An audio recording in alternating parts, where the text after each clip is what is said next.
To my channel কে সরকার নীলাবলাক সবাই কেমন আছে? আশা করি সবাই অনেক ভালো আছে। আজকে হচ্ছে আমার সাতক্ষীরায় তৃতীয় দিন, আর এই তৃতীয় দিনই সারাদিন কী কী করলাম আজকে থাকছে এই ব্লগে। ফার্স্টে উঠে তো আমি প্রথমে বিছানাটা গোছাই নিই, কিন্তু আজকে আমি বিছানাটা গোছাই পারিনি, যেহেতু আমার বড় 8টার ভিতরে উনি হচ্ছে বাইরে বের হয়ে যায়, এই জন্য ওকে খাওয়াই ওকে রেডি করাই, তারপর হচ্ছে আমি সমস্ত বাসার কাজবাজ করি। তো আজকে আমি ফার্স্টে ও যখন চলে যায়, এই যে এই ঘরটা তোমাদের তো দেখেছিলাম যে এই ঘরটা আমরা জামা প্যান্ট মেলা করে দেই। এখন এগুলো জ্বালানোটা আগলা করতে হবে, না হলে হাওয়া বাতাস না হলে তো এগুলো মানে শুকাবে না।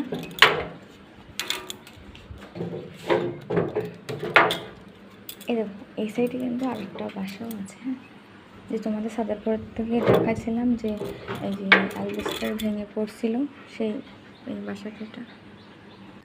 ওই ঘরে জ্বালানো সব আগলা করে দিয়েছি, সব ওই ঘর পুরো আলো আলো হয়ে গেছে। এবার হচ্ছে আমার কি করা উচিত, আমার প্রথমে হচ্ছে বিছানাটা গোছাবো, তারপর আমি নিজে হচ্ছে খাবো, তারপর আমার কিছু ভিডিও এডিটিং করা বাকি আছে, যেগুলো হচ্ছে অনেক আগের ভিডিও, কিন্তু তোমাদের সাথে শেয়ার করা হয়নি, ওগুলো হচ্ছে এডিট করে তারপর তোমাকে শেয়ার করবো। আর এখন সে কাল রাত্রির চুলটা এখনও খোলা হয়নি, এটা খুলবো। গুটি বাটি সব 2টা চলে এসেছে, মোট 7টা, তাই তো 7টা গুটি বাটি, তার থেকে 2টা এসেছে। কি সুন্দর নাচ, নাচো নাচো নাচো।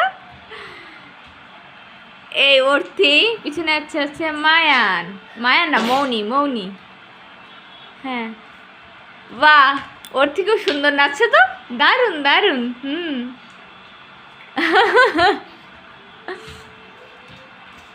তোমরা কাদের বাসায় এসেছো? বৌদি বাড়ি, তাই? সারাদিন এভাবেই দিন কেটে যাচ্ছে, মানে এরা আসে তো একটু মন মাথা ভালো লাগে, কারণ একা একা থাকলে তো ভালোই লাগে না। আমরা এখন এসেছি 2 তলায়, পিসিমণিদের রুম এসেছি।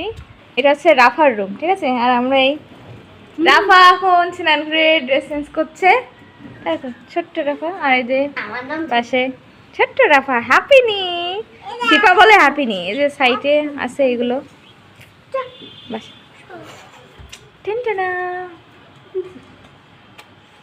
হ্যাপিনি, সুন্দর ফুলের তোরা, ভালো লাগছে আয়নার সামনে। পরে একদিন শাড়ি পরে আবার আসবো। সিপা স্নান করে চুলের অবস্থা, আসো সিপা। এই যে সিপার কিন্তু অনেক চুল, হ্যাঁ, তাই ওকে চুলগুলো ভিজে, তাই আমি এখন বেঁধে দিচ্ছি। ওকে ভূত বানাই দিলাম, দেখাই যাচ্ছে না, শুধু চোখ দুটোই দেখা যাচ্ছে। করে রান্না করার জন্য আমি কিন্তু ভাতটা চাপিয়ে দিচ্ছি, আর আজকে রান্না করবো হচ্ছে পটল আলু। যে পটল আলুগুলো কেটে নিয়ে রান্না স্টার্ট করবো। পটল আলু এভাবে কেটে নিলাম, সাথে নিলাম পেঁয়াজ ঝাল, আর এই যে আছে মাছ ভাজা, মাছ দিয়ে রান্না করবো। দুপুরে স্নান করে খাওয়া দাওয়া করে তারপর আমি একটু যাবো এখন 2 তলায়। আমি আজকে রান্না করেছিলাম হচ্ছে পটল আলু মাছ, আর ঢেঁড়স দিয়ে আলু দিয়ে ভাজা করেছিলাম, আর আম ছিল। আর আমি এখন যাব হচ্ছে 2 তলায়, পিসিমণি আমাকে ডেকেছিল, বাট কী জন্য ডেকেছিল তা তো আমি জানি না, তাই আমি যাব। তো আপাতত আমার ফোনে অল্প চার্জ আছে, চার্জটা রেখে তার আমি মূলত আসছিলাম 2 তলায়, যে পিসিমণির কলেজের খাতা আছে এগুলো হচ্ছে একটু সাইজ করে দিতে। আর রাফার কালকের দিন পর পরীক্ষা বাংলা, তাই পিসিমণি বললো ওকে একটু পড়াই দিতে, তা হালকা একটুখানি পড়াই দিচ্ছি। এখন বাজে রাত প্রায় 10:30টার মতন, এখন খাওয়া দাওয়া করে আমরা এখন ঘুমাতে যাব। তো আজকের ভিডিও এই পর্যন্ত থাকছি, সবাই ভালো থাকবেন, টাটা।